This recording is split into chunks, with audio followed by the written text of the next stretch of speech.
Por que as pessoas têm medo de avião? Naruhodo. Bem-vindo ao Naruhodo, podcast para quem tem fome de aprender. Eu sou Ken Fujioka. Eu sou Altair de Souza. E hoje é dia de quê? Ciência e senso comum. E antes da gente entrar no tema, Altair, na pauta em si, aqueles 3 recadinhos rápidos da paróquia, tá? Vamos lá. Todo mundo já sabe, tá? Número 1, se você quer colaborar com a produção do Naruhodo Podcast e ajudar ele a se manter no ar, vai lá no apoia.se/Naruhodo Podcast, faça a sua colaboração, por favor. Tá bom? Número 2, não vai te custar nada, é só ir lá no iTunes Store e deixar 5 estrelinhas e o seu comentário. Isso. Nunca te pedimos nada. E a terceira e última também tem custo zero, tá? É só apresentar o podcast Naruhodo para uma amiga ou para um amigo que não conhece o Naruhodo. Isso. E às vezes até não conhece o podcast. A proposta do Naruhodo é exatamente essa. Como são episódios mais curtinhos, é para introduzir as pessoas à podosfera. É isso aí então, gente. Vamos para a pauta? Bora! Antes da pauta, mais um recado. Naruhodo está abrindo espaço para os podcasts das Minas, porque representatividade é importante também na podosfera. E o destaque de hoje vai para o Chá com Rapadura, comandado por Cíntia, Thaís, Tainá, Brena e Riviane. Ouça o recado que a Cíntia deixou para você, ouvinte do Naruhodo. E conheça o podcast Chá com Rapadura. Olá, aqui é a Cíntia. Eu sou a host do Chá com Rapadura e eu faço parte desse podcast lindo, né, de mulheres maravilhosas. Nós somos 5 cearenses morando na Inglaterra e nós tentamos gravar 2 vezes ao mês sobre os nossos causos, sobre as nossas histórias, as nossas experiências vivendo tão longe de casa. Somos 5 meninas diferentes, com vivências diferentes, estamos aqui por motivos diferentes, chegamos também em tempos diferentes. Mas a gente tenta trazer tudo com muito bom humor. Então nós gravamos um programa curto, de 30 minutos mais ou menos. E sempre com muito bom humor, tirando sarro de muita coisa. E é muito bom fazer parte desse movimento lindo da podosfera, de tanta mulher produzindo conteúdo maravilhoso, né? Então, hashtag Mulheres Podcasts. Acompanhe, siga e chacomrapadura.com. Beijo. Altair, hoje temos uma pergunta especial, de uma pessoa especial. Verdade, uma pessoa que faz parte, na verdade somos 3 aqui, né? Só que você só tem a presença verbal de 2 deles, mas tem a presença sensorial de mais um. Exato, né? A presença do talento de mais um. É verdade. Né? Embora vocês só ouçam 2 vozes aqui, a minha e do Altair, né? A cada episódio, nós temos mais um membro invisível. Claro, que cria todo o contexto. Exatamente. Mas hoje vocês vão conhecer a voz dele, hein? Verdade, porque ele tem uma pergunta que o assola. Exato. Está assolando ele há muito tempo e resolvemos tentar ajudá-lo. Então manda pra gente a sua pergunta, Reginaldo.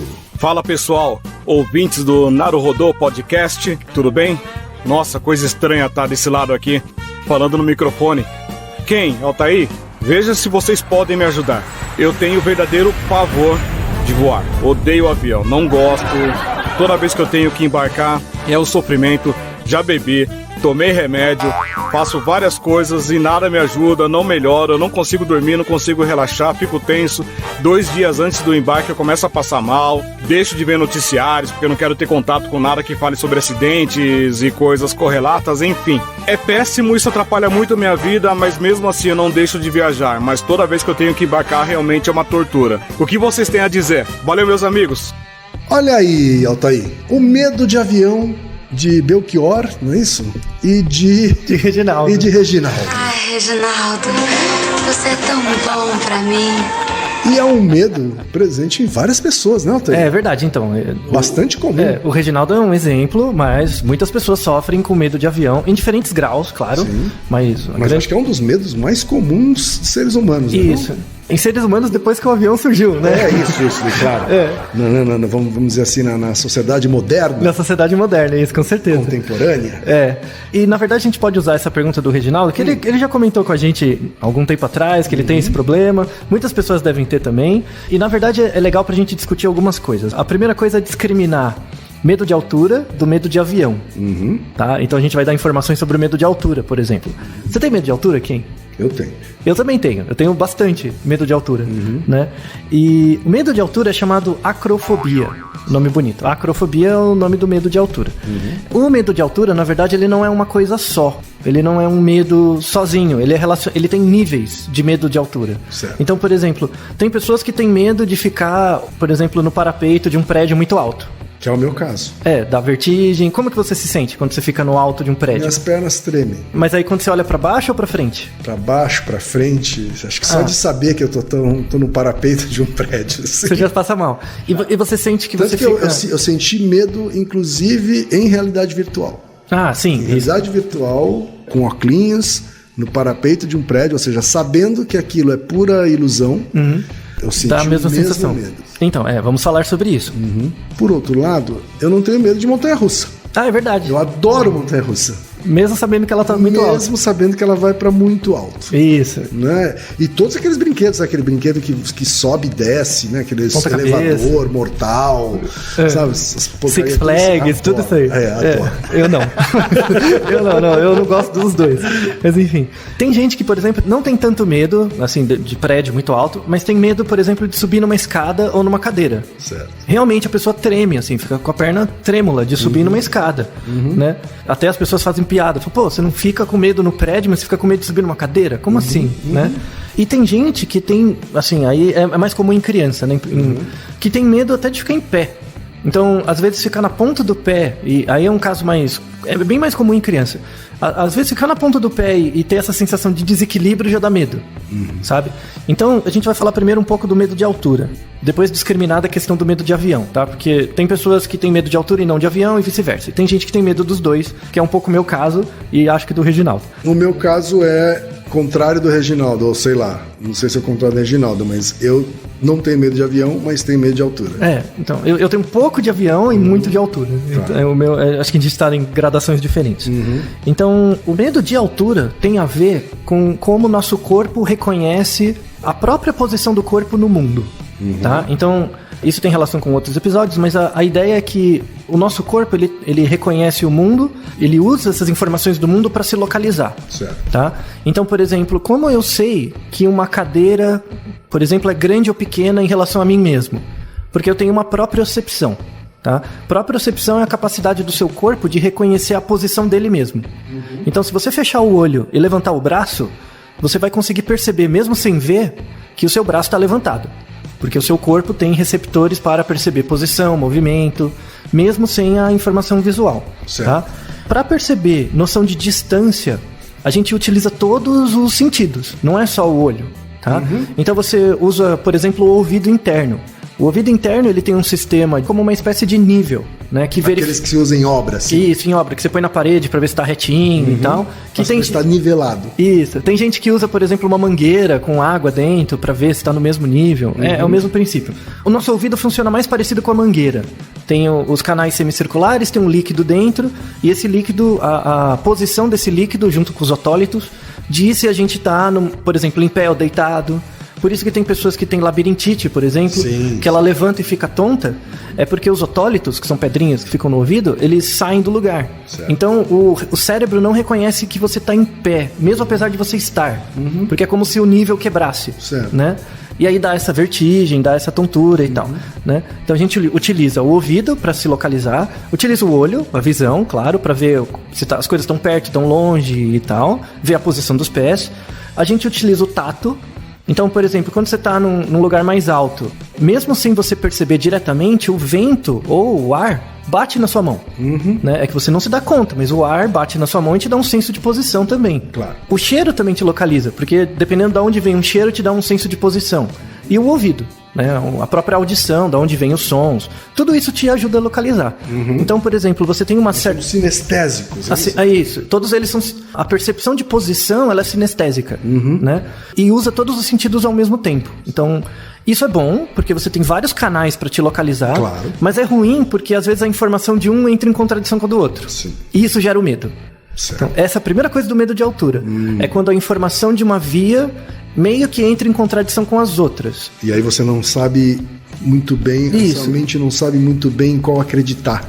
Gera, na verdade, uma certa dissonância. Não é uma dissonância cognitiva, mas gera uma certa dissonância perceptual no seu corpo. Então, seu corpo tem aquela sensação, tem alguma coisa estranha. Certo. Quando o seu corpo tem essa sensação de que tem alguma coisa estranha, ele vai eliciar uma emoção. Então, vale a pena explicar, relembrar, a gente falou isso em vários outros episódios, a diferença entre emoção e sentimento, tá? Emoção é uma reação do corpo. Certo. Então, o seu corpo reage, né, fisicamente, liberando neurotransmissor, liberando hormônios, várias coisas, frente a um evento ambiental, né?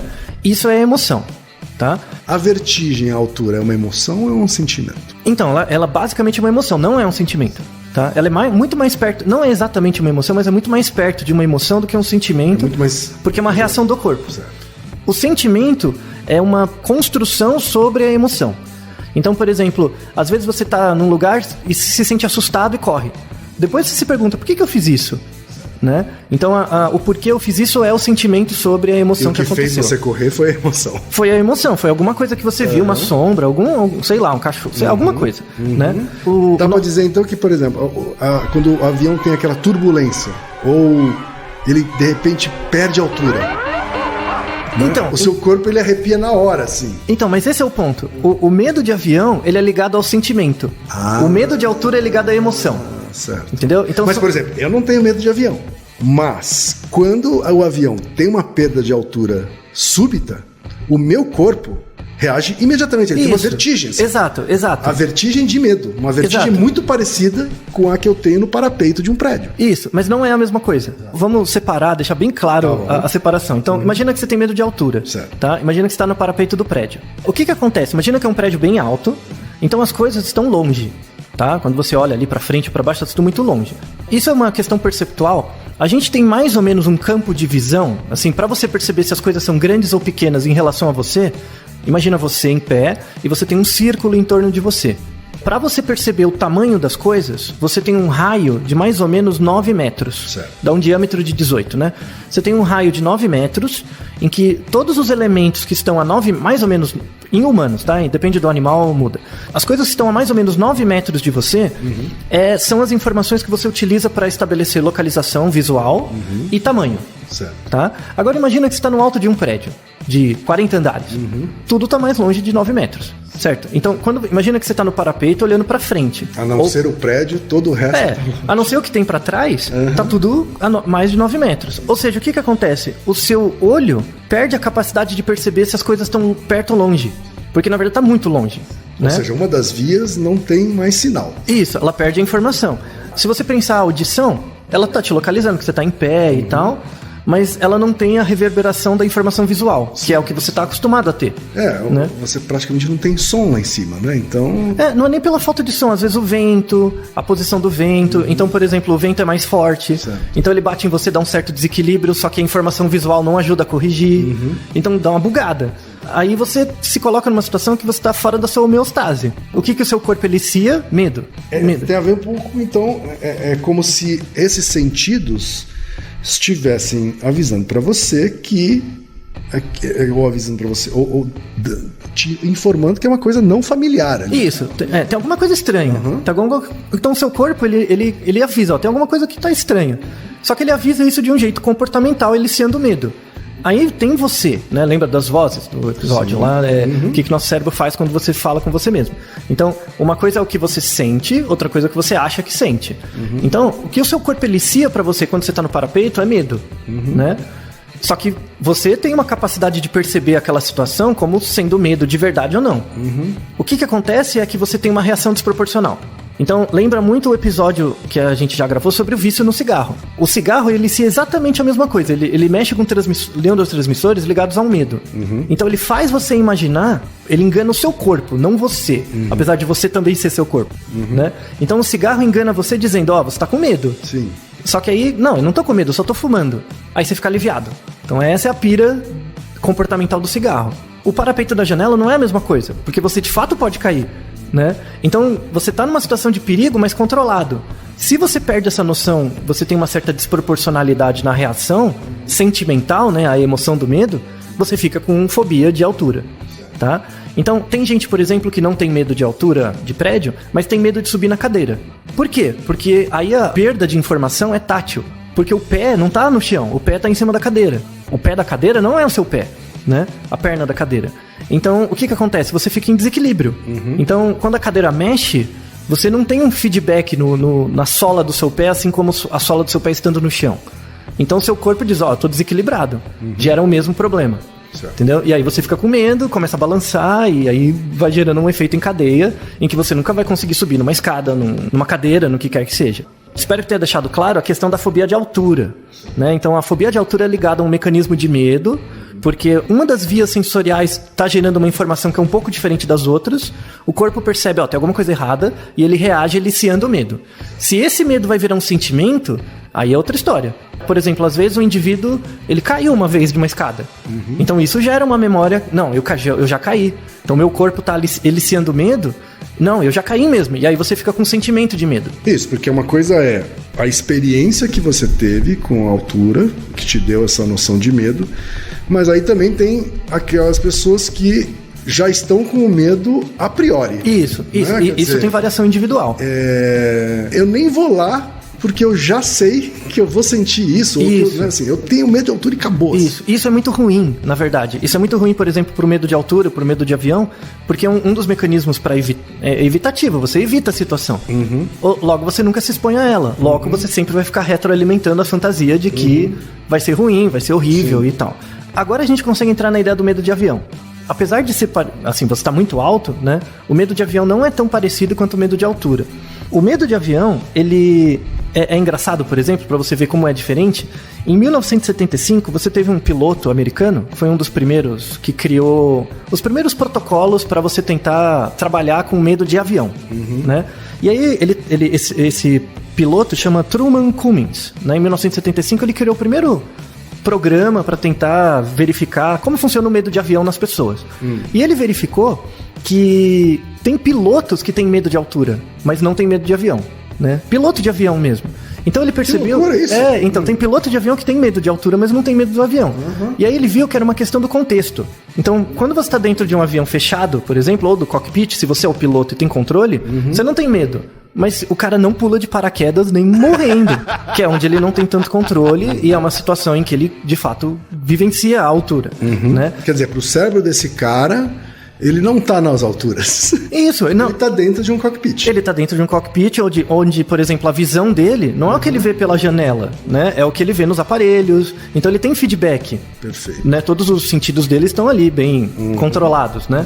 Ele tá tendo um feedback motor, tudo mais. Quando ele tá no paraquedas, não é a mesma coisa. Ele tá solto, né? Por mais controle que ele tenha do paraquedas, a sensação é bem diferente. Então eles ficam aterrorizados. Tem um monte de piloto que é aterrorizado por pular de paraquedas, né? Então, e faz muito sentido, porque os mecanismos são diferentes, tá? Então o piloto que tem medo de altura, ele não lida bem com a emoção do medo, mas ele consegue controlar o sentimento do medo, né? Num contexto específico. As pessoas que têm medo de avião, aí, Reginaldo, pra você, são as pessoas que de fato não controlam tão bem o sentimento de medo, mesmo tendo o controle da emoção do medo. Então, quando você está dentro de um avião, ele está fechado, né? Tem lá os controles todos. Você, em geral, não fica a viagem inteira pensando que você está lá 9 mil metros de altura, 10 mil metros, mas você tá, né? Pelo mesmo mecanismo, você nunca imagina que você vai morrer um dia, mas você vai. É o mesmo tipo de defesa, né, que a gente tende a ter. Então, pessoas que têm medo crônico de avião mesmo, têm, em geral, 3 comportamentos, né? O primeiro é a antecipação. Antecipação, assim, a ideia de eu ter que pegar um avião é muito pior do que pegar o avião em si. Eu já fico na loucura, fico sem dormir, né? O Reginaldo pode dar vários exemplos. Assim, né? A antecipação é uma coisa horrível, porque tem a ver com o histórico de outros medos de avião, e aí é uma coisa terrível, tá? Primeira coisa, já tem um histórico. Segunda é a evitação. A evitação, ela aumenta a antecipação, porque eu quase boto um ovo, porque eu não consigo pegar o avião. Aí eu deixo de pegar. Isso alimenta a antecipação, porque eu não testo isso, e aí entra numa pira infinita, tá? E aí não adianta. E o terceiro, que é contraintuitivo, as pessoas acham que isso é um tratamento para perder medo, e não é. As pessoas tentam lutar contra o medo de avião. Então o que ela faz? Não, eu preciso ser forte, né? Eu preciso lutar. Então ela vai, entra no avião. É aquela pessoa que fica suando frio no avião. Isso, fica segurando o do lado, tremendo, reza, acende 1000 velas, leva santinho, leva tudo. Faz bem sem sinais da cruz. Isso, benzedeira, tudo, né? Isso não funciona, isso aumenta o medo. Por quê? A pessoa, imagina que você vai fazer um voo de 2 horas de avião. Ela experiencia o medo 2 horas. Ela fica 2 horas experienciando o medo. É terrível. É uma tortura, na prática. É terrível. Não é pra você lutar contra o medo, tá? Você vai sentir medo, mas você tem que trabalhar com ele. Então, quando você luta contra o medo do avião, o que acontece? O seu corpo está emitindo essa mensagem, né? Essa emoção de medo, e você não está fazendo nada para lidar com ela, você só está tentando segurar. Tá. Né? E o que é lidar com ela? Isso tem a ver com os protocolos de treinamento, né? Para você... Por quê? Pelo mecanismo de antecipação, aí falando do medo de avião, né? Por que as pessoas têm medo de avião? Elas podem ter medo porque elas passaram por uma experiência, sei lá, de avião, aí tudo bem, né? Justificado. Uma experiência ruim, né? Isso. Elas podem, por exemplo, ter não uma experiência ruim, mas elas serem influenciadas, por exemplo, pela mídia. Porque a mídia tem uma heurística de disponibilidade. Ela nunca vai fazer... Não tem uma reportagem por semana mostrando quantos voos foram bem sucedidos. Só tem reportagem quando cai. Não existe matéria sobre um voo normal. Isso, não tem. Né? Não dá bait, não é bait-click isso aí, né? Clickbait, não é. Então, as pessoas só têm na memória delas as situações em que o avião cai. Outra coisa, que é contraintuitiva também, 95% dos acidentes de avião acontecem no pouso e na decolagem. Certo. Só que a pessoa sente mais medo durante o voo, que é onde há a menor chance dele cair, né? Então, não, né? Esse medo é do corpo e a sua reação, a sua habilidade de transformar isso em sentimento é totalmente desproporcional, né? Se fosse para ter medo, era para ter medo em poucos momentos, não durante todo o voo. Então tem a questão da mídia, tem a questão de experiência anterior e tem uma terceira causa que é ligado a questões pessoais. Então, por exemplo, talvez alguém conheça algo assim. A pessoa nunca teve medo de avião, aí ela casou, aí ela começa a ter. Ou ela teve um filho, começa a ter. Por quê? Porque pegar um avião, assim como pegar um carro, pegar um ônibus, sair na rua, é um risco, né? É um risco. Estar vivo é um risco. Isso, estar vivo é um risco, né? De morrer. Mas a partir do momento que a pessoa se coloca numa situação de compromisso com outra pessoa, certo, ela percebe que ela se sente mais valiosa, porque tem outras pessoas que dependem dela. Eu conheço amigos que depois que tiveram filhos... mudaram. Ficaram muito noiados com voar, assim. Isso, então, porque aí o risco passa a valer mais. Sim. Né? O risco do avião passa a valer mais para ela. Então, isso pode acontecer também. Tem que fazer um treinamento para lidar com isso. O risco não muda, apesar de você ter um filho ou não. Sim. Não é uma relação... Os eventos são independentes. Se você ter um filho e andar de avião, é independente. Mas tá? ele diminui o número de viagens de avião. Assim. Pode diminuir. Vendeu a moto, sabe? Então, se expõe menos ao risco, né? Bebe menos, enfim. Isso é bom para algumas pessoas. Se bem que não precisaria ter o filho para isso. Mas enfim.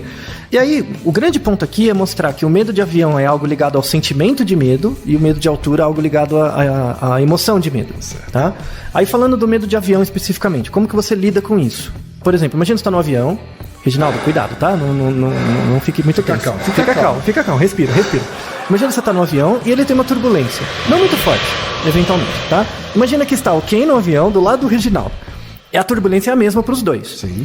A experiência subjetiva da turbulência vai ser muito diferente. Então, para você que não tem tanto medo, que é mais ok com o avião, é uma turbulência e beleza. Sim, pro Reginaldo, um pequeno incômodo. Pro Reginaldo é a morte, assim, né? Porque ele vai associar isso e o corpo dele já está pré-ativado emocionalmente, vai gerar uma sensação muito pior. Se você, no final do voo, perguntar como é que foi o voo, você pode... E os dois, um do lado do outro. Você pode falar, o voo foi tranquilo. E o Reginaldo era desmaiado, carregado. Entendeu? Porque a pré-ativação do corpo é muito diferente. Sim, claro. Né? Por conta do próprio medo em si, da dificuldade em lidar com a sensação do medo. Outra coisa importante... Você vai explicar ainda o que significa lidar com... Sim, é o tratamento. É o tratamento. Tem estratégias. Calma, Reginaldo. É estratégias. Não fique desesperado. Né? O medo de avião, não só o medo de avião, mas outros medos são assim. Mas o medo de avião, ele é muito associado com características de personalidade do indivíduo. Tá? Então, indivíduos que têm uma necessidade de controle muito grande... né, que são mais obsessivos, não do ponto de vista clínico, mas atento a detalhes, que tem maior necessidade de controlar as coisas, de ver se está tudo certo, tudo organizado. De novo, não é uma questão clínica, tá? Sim. São pessoas mais assim, mais Uma organizadas. característica, na verdade. Em geral, tem uma maior O cara probabilidade. que fica cuidando de uma mesa de som de 32 Isso. canais. Vendo aí todos ele os detalhes. Tem que prestar atenção em tudo. Ouve todos os detalhes dos sons, vai 20 vezes e volta, certo. vê se tá tudo certo. Por acaso, é uma pessoa que tem maior chance de ter medo de avião. Certo. Por questões de personalidade. Quer dizer que ele sempre vai ter medo de avião? Não. Tá? Você pode trabalhar isso. Mas qual que é a saída? Já que essa pessoa necessita de controle, dando controle para ela. Certo. Né? E aí é a questão do como lidar. Então, Dá um joystick de PlayStation falso pra ele. Isso não tem. que é o que você faz com criança pequena, né? Com criança pequena você faz isso. Olha só, olha então, a como, intuição aqui. eu quero jogar videogame. Aí como que você faz para desgraça da criança? Dá um controle. Dá um controle desligado. Isso, porque ela não vai perceber que ela vai ficar apertando os botões. Ela não, se ela for muito pequena, ela não vai perceber que a reação que ela faz ali reverbera, ela vai acreditar, né, que reverbera na TV. Sim. E pra ela tá bom. Então, uma das estratégias, por exemplo, para você lidar e não enfrentar o medo, a ideia não é enfrentar, mas do mesmo jeito que você recebeu o feedback para ter esse medo desproporcional, é você criar novos feedbacks para mostrar que não é tão ruim assim. Primeira coisa, jogar videogame. Por exemplo, jogar um simulador de voo. Por quê? Flight Simulator, alguma coisa assim. Por quê? Você vai perceber como o avião funciona. Isso te dá mais controle do que pode acontecer e tal. É uma estratégia que se faz, por exemplo, em programas de treinamento das pessoas. Jogar videogame. Você tem maior controle dos eventos por informações. Então, por exemplo, tem pessoas que perdem o medo de voar quando elas fazem um curso de aviação. Então, ela não precisa nem pegar o avião, mas fazer um curso de aviação. Como que funciona o aeroporto, como que funciona um avião, as características do motor, coisas assim. Tem cursos, por exemplo, que são oferecidos de 2 dias. Você faz um curso de final de semana, te ajuda. Outra coisa, aí dentro do avião, né? Dentro do avião, você vai ficar tenso. Mesmo por mais que você não queira, você vai ficar tenso. Do mesmo jeito que leva um tempo para você ficar com medo, leva um tempo para perder o medo. Existe um efeito psicológico que chama Lei de Yerkes-Dodson. Tá? A Lei de Yerkes-Dodson, ela é aplicada em várias partes, mas uma parte importante é que você tem, imagina um gráfico X e Y, no eixo X você tem o nível de excitação do indivíduo, excitação do corpo, Certo. tá? E no eixo Y... O eixo X é o deitadinho, tá? Pra quem tem menos familiaridade Isso. com O eixo X é o eixo na horizontal.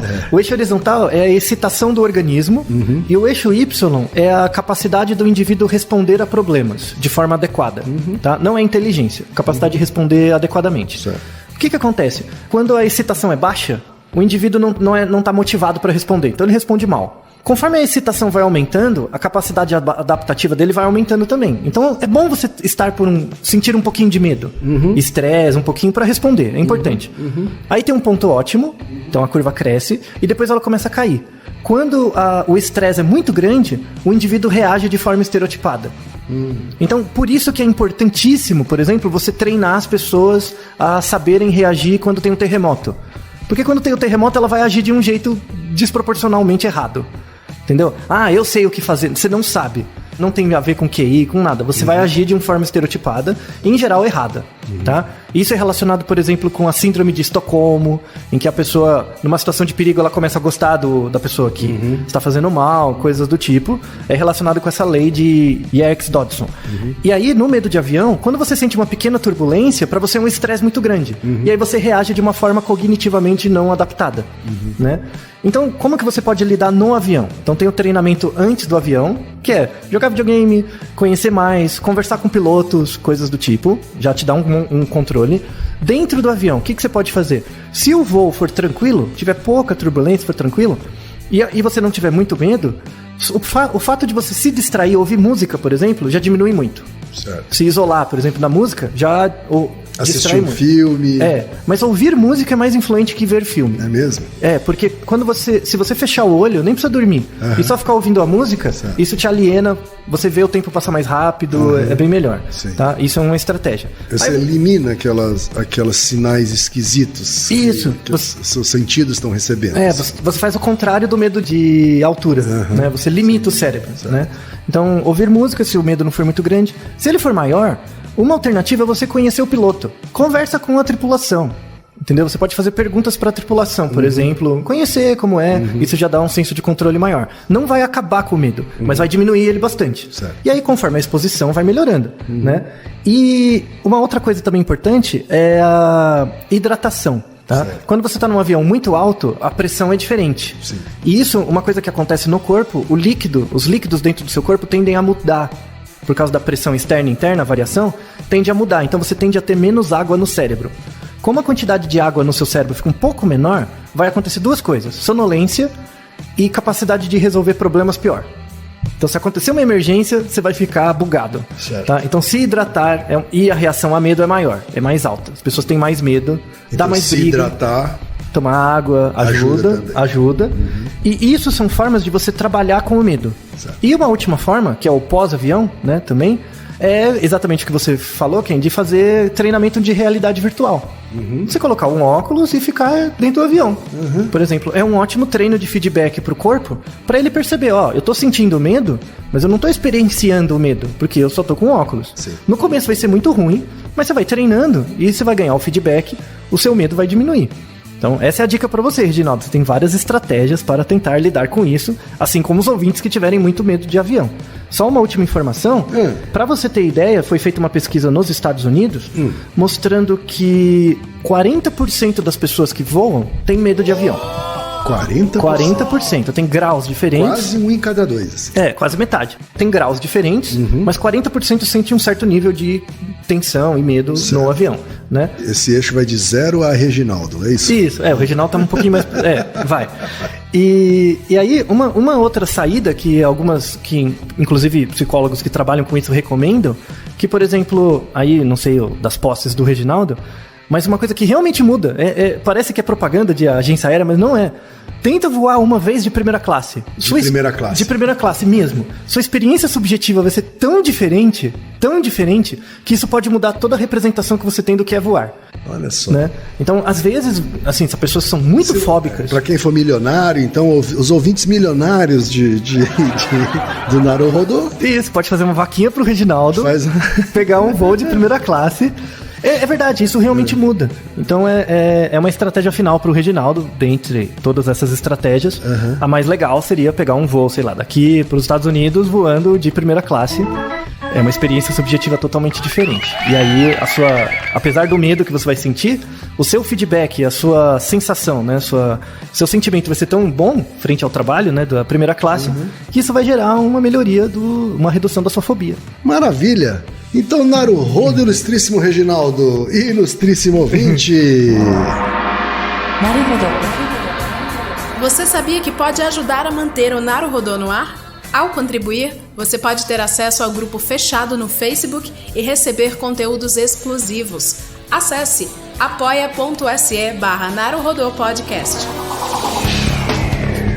E você já sabe, aqui no Naruhodô, quem faz a pauta é você. Você tem alguma pergunta pra gente ou quer comentar algum episódio? Escreva pra nós. podcast@naruhodô.com.br. Repetindo? podcast@naruhodô.com.br. E lembre-se, mande nome completo, idade, profissão e a cidade de onde você está falando. É isso aí. Naruhodô. Esse podcast é apresentado por b9.com.br.